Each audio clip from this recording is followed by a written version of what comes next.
Okay, Godzilla King of the Monsters, it's time for the spoiler review. I've seen it twice in the theaters now, once in 3D, and I've had a few days to digest the movie. I can say my opinions haven't changed. Can I not do a video without some kind of noise?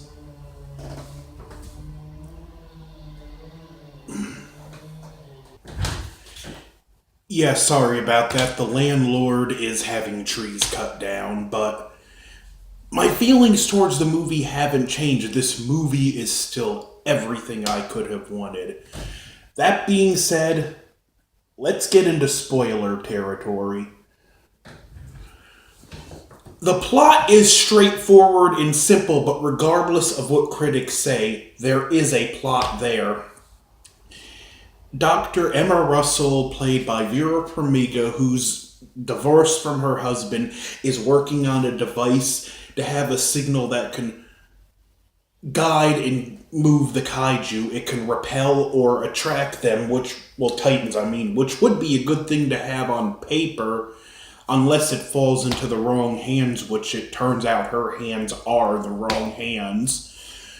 And she's working with Charles Dance's character, and their plan is to release the Titans to basically cull the human population and allow life to grow, which we find out later because it turns out places they appeared after the city's destroyed, the radiation they leave behind allows plant life to return. And some people comment her motivations don't make sense. I don't think they're supposed to. I think she's supposed to be confused and doing this more because she's running from the grief of losing her son and her marriage falling apart. She even convinces her daughter Madison, played by Millie Bobby Brown, who was great in this, to go along with it as we find out, but she quickly realizes how wrong this is and how dangerous it is. And when they go with Charles Dance's character and it looks like they get abducted, that's when they bring Kyle Chandler back in, Dr. Mark Russell, who left Monarch, to track them. And what I like, when we get to Monarch, we get a sense of what kind of friends these people are, and that Monarch is really a close unit. And Brad Whitford's character, I like the humor he brings to it because the movie, it has fun with itself. It's not serious. And one thing I like, it expands on the Hollow Earth theory in Skull Island. Say Ghidorah's here and Godzilla's here. It would take him a long time to swim from point A to point B, but because there's tunnels, caverns, and whatnot all throughout the Hollow Earth, it allows him to travel through and come out much closer to where Ghidorah is. Which I thought was a nice touch and actually makes sense when you look at other movies and wonder, how can Godzilla get from point A to point B so fast? So I thought that was a nice touch. Now, in one thing we get the sense throughout the movie when Kyle Chandler and Dr. Sarazawa are together, that this guy was a top-ranking official, and in the movie, not top-rank, he was like one of Sarazawa's right-hand men. And when you watch the movie, there's a scene that gives you the hint that Sarazawa was actually grooming him to replace him. Anyway, we get to Outpost 31, and they start drilling holes in the ice to place bombs to release Ghidorah. The Monarch crew gets there, and we go back before that. There's a scene in their underwater base where they see Godzilla and his spines are glowing.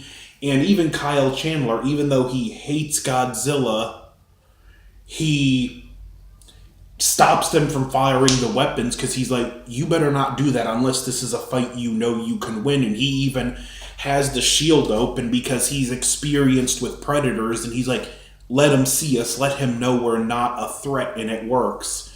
So when they get to the base, everyone's been killed, and when Mark Russell, Kyle Chandler, catches up with his ex-wife, she releases Ghidorah. He winds up having to escape, not getting her or his daughter back, and helping the rest of the Monarch crew escape, and we get our first look at Ghidorah, and it's amazing. Each head has its own distinct personality. The center head is the dominant and clearly the most evil and malicious of the three. The left head is like the village idiot. He's always getting growled at and yelled at by the other, and the right head is kind of the most chilled and relaxed. He's got the attitude of, I'm not gonna be an idiot like lefty over there. And unlike center, I'm not gonna give myself a stroke from dealing with getting mad at his idiocy. I'm just here to do my thing and not get yelled at. But I do love that each head had its own personality. And when it looks like they're about to get killed by Ghidorah, Godzilla busts through the ice and we get the first fight, which is short but amazing, with punctuated by Bear McQuarrie's old rivals. Kyle Chandler character gets knocked out, wakes up, and we find out that there's a tropical storm forming over South America, and that the Charles Dance's organization, their next stop is Mexico, where Rodan is, and that's when Vera Farmiga's character makes a video explaining her intentions, and there's a rush to get the people to safety before Rodan escapes, and they let him out, and Rodan, he just stands and perches on the mountain, just, I'm the king, I'm the baddest there is. The Orgo and fighter jets lead Rodan to Ghidorah because they realize that tropical storm is Ghidorah when it starts moving to Rodan. And we get scenes of that's where we've seen in the previews with the wing clap and Rodan rotating his wings and destroying the jets. And it's a really well done scene and terrifying when he flies over the city and you see people getting sucked into the air. Rodan quickly gets whooped, and he's basically Starscream. He's, I'm big and bad. Then when he encounters someone better than him, oh, let me kiss your boots. Godzilla pops out of the water, rips Ghidorah's head off, and they find out the oxygen destroyer is being launched out of a missile. It was a weapon developed in secret to fight the Titans.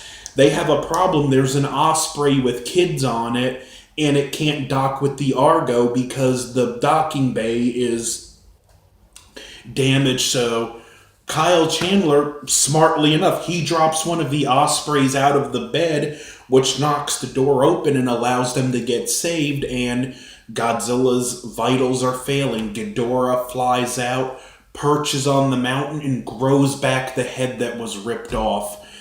And it's here where they confirm this is a space monster. And then all throughout the world, all the other 17 plus Titans start waking up. We only see a few of them. And it's just this great scene, and it's where Emma Russell realizes she was wrong. And again, it's one of those scenes that it's equally amazing to look at, but just so terrifying in the concept. You know the world, unless something happens, is absolutely doomed.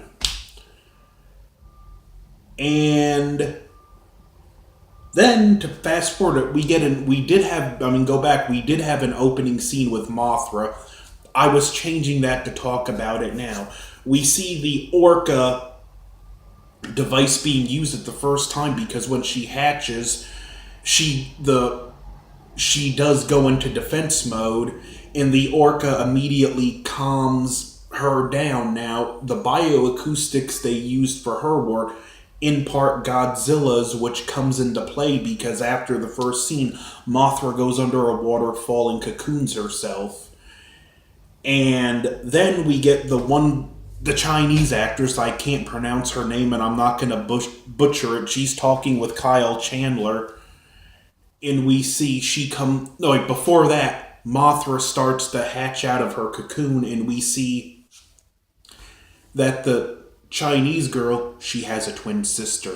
Nice, great nod to the Mothra twins, and I love the scene where she emerges from the cocoon with Mothra's song playing again. So much praise to the makers for incorporating the original music. Then we get the scene where she reveals to Kyler Chandler's character, not only is she third generation Mothra, but she's third generation twin sister. Great touch. So I'm going to wrap the video here. This is part 1. Don't forget to like, share, comment, subscribe, and stay tuned for part 2.